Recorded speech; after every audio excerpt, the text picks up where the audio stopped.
Section 7.4 has to do with area. And the area is the inside measurement. Perimeter, of course, was the outside measurement. Some basic formulas that we need to probably put in your notes because you're going to need them. Area of a rectangle is basically base times height. Area of a triangle is base times height divided by 2. And I like to draw this little diagram here to demonstrate why the triangles are divided by 2. If I have a shape that is 3 by 2, and so when we do the area, we have 6 boxes, 3 boxes long, 2 boxes wide, for a total of 6, base times height. But when we have area of a triangle, I only have half as many in my shape here. Therefore, it's base times height divided by 2. So our area then of the triangle would be 3. 2 times 3 is 6, divided by 2 is 3. Parallelogram has opposite sets of parallel lines, kind of like railroad tracks. They never touch. And then we have 2 diagonal lines here, or slanted lines. But the height is the distance across, not a side, so don't get those confused. So from here to here is going to be a height, so it's base times height. And then a trapezoid has opposite sides that are parallel and then 2 sides that aren't. So then we have a base 1 and a base 2 and a height. Okay, so we're averaging these 2 heights, is why we have base 1 plus base 2 divided by 2. So basically what we're doing is we're kind of chopping this off and flipping it around here. And we're kind of chopping this off and flipping it around here, so it kind of looks like a rectangle. So base 1 plus base 2 divided by 2 times the height, same kind of like up here. So let's do a couple of these and see how this would actually work out.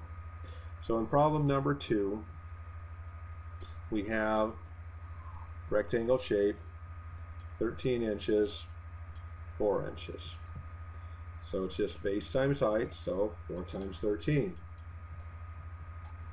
Okay, so 4 times 13 is going to be 52, and it's going to be inches squared because it's 4 inches times 13 inches. And inches times inches is going to be inches squared. That is the key to let us know that this is area. Whenever we have that squared, we know that it's area, it's the inside.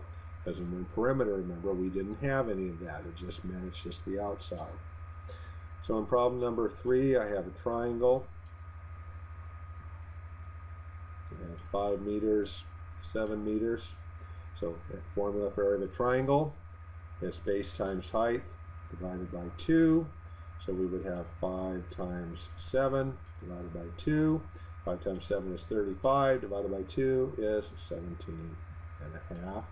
And again, this is going to be meters times meters, or meters squared. Okay. Number 5, going to be a trapezoid. Let's write it over here. I have some dotted lines here so they can show you the height, 6 and 9.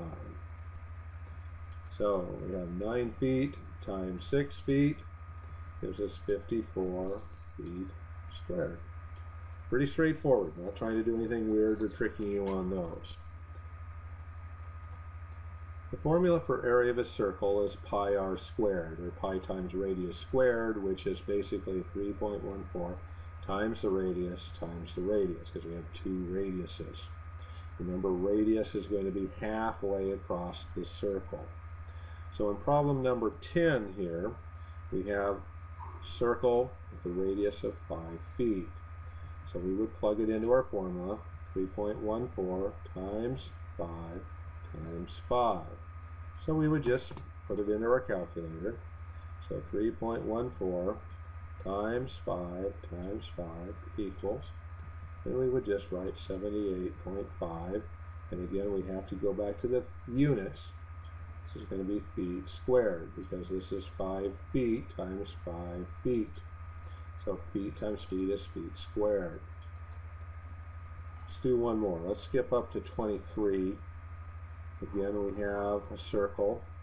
And we have a radius of 9.6, so it's going to be pi r squared 3.14 times 9.6 times 9.6. Again, we would just plug it in our calculator. 3.14 times 9.6 times 9.6 equals. So we would have, and if we did something wrong on that one, so let's plug it in because the number's not right, so that's a good check. So let's see what we should do here because I must have hit something wrong. So we're going to hit clear here, so let's try again. 3.14 times 9.6 times 9.6 equals. That looks a whole lot more realistic. 289.3824. And they want you to round these probably to the nearest hundredths. So 82 is going to round to 80. Everything in front stays the same. Everything behind goes to zeros. And our units in this time was centimeters. So centimeters times centimeters is going to be centimeters squared. So when you're punching these out, we had a good example there that if it just doesn't seem quite right, punch it in again. Had a couple of those on our videos here where we're doing things kind of quick and it doesn't quite look right. Do it again. That's a good check. Okay, let's take a look at some of the conversions.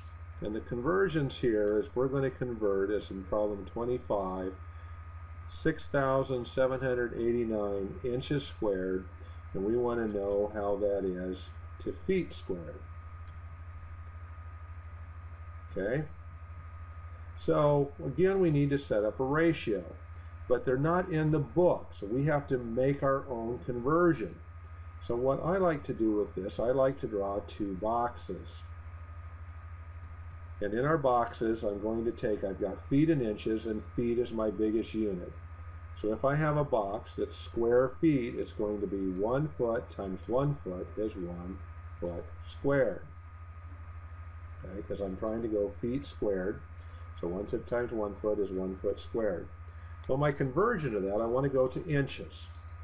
And for every 1 foot, I have 12 inches. And this 1 foot has 12 inches. So 12 inches times 12 inches is 144 inches squared. Okay, so see how I did that? I've got two boxes. This one is going to be square feet, so 1 foot by 1 foot is 1 foot squared. My conversion from 1 foot is 12 inches. And then this other one, of course, is going to be the same. And then 12 times 12 is 144 inches squared. So now I have a conversion that I made. So 144 inches squared is equal to 1 foot squared. Now I have my ratio again, so I can cross multiply and divide. Again, we can do it on our calculator. So 6780 divided by 144 equals 47.08. Okay, feet squared. So we have to set up a ratio. So let's do another one of those. So let's do 26 right next door. We're converting 4 centimeters squared to square millimeters. Okay, so let's set up our two boxes. Change colors. So remember that centimeters are bigger than millimeters, so I'm going to use that as my one box. So 1 centimeter times 1 centimeter is 1 centimeter squared. And if we remember from a couple of sections ago, it takes 10 millimeters to equal 1 centimeter. So that's our conversion. So 10 millimeters and 10 millimeters. So 10 times 10 is going to be 100 millimeters squared is equal to 1 centimeter squared. So then now that I have my conversion, set it up in my cross multiply and divide. So in this particular case, I can go 100 times 4 is 400 divided by 1 is going to be 400 millimeters squared. So again, we can set up the boxes, find our conversion, and then we do our cross multiply and divide. Let's do problem 33, where we're going to convert 345 feet squared 2 square yards. Okay, so which is bigger, yards or feet? Yards, correct. So let's draw our 2 boxes for our conversion here. Okay, so we decided yards would square, so it's going to be 1 yard times 1 yard gives me 1 yard squared. And how many feet in a yard? 3, correct. And 3 feet. So 3 times 3 is 9 feet squared. So now I have my conversion. So 1 yard squared is equal to 9 feet squared. So I have my 1 yard squared is equal to 9 feet squared. So I'm cross multiplying and dividing. So 1 times 345. Do it on your calculator if you want. So clear.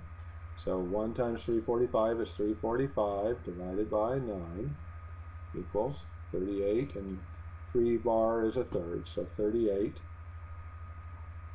and 1/3 yards squared.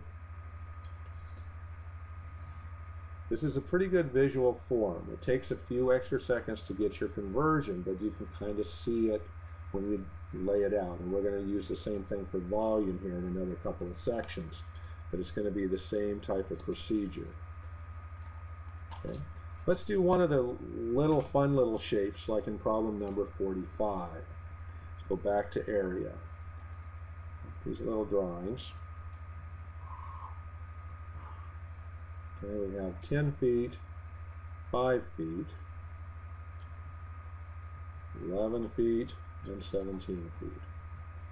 But when I do these, we're trying to find the area. I like to take these larger shapes and break them up a little bit into some smaller shapes. So I'm going to divide this across, right, like that. Well, I know that it's 10 long by 5, so I made a triangle out of that. So 10 times 5 is going to be 50 feet squared. And then I can do this bigger box, which was 11 by 17. So that's going to be 187 feet squared. And then I add that to the 50 for the top. I get 237 feet squared. So I would strongly recommend taking larger shapes, breaking them down into smaller things, and doing those. Let's do one more of those. Let's do problem number 48. And they're saying that this diagonal here is 3 feet, and it's 13 feet on that side, and 10 feet here. Okay, so again, let's divide these in to a rectangle. So my rectangle is going to be 10 by 13, or 130 feet squared. And then I've got a triangle here. And my base, if this was 10, this is going to be 10. And it said it was 3 high, so it's base times height divided by 2. So 10 times 30 is, or 10 times 3 is 30, divided by 2 is 15. We already had 130 from my big area, so that gives me a total of 145 feet squared. So again, just go slow and easy on those, and have fun with the homework.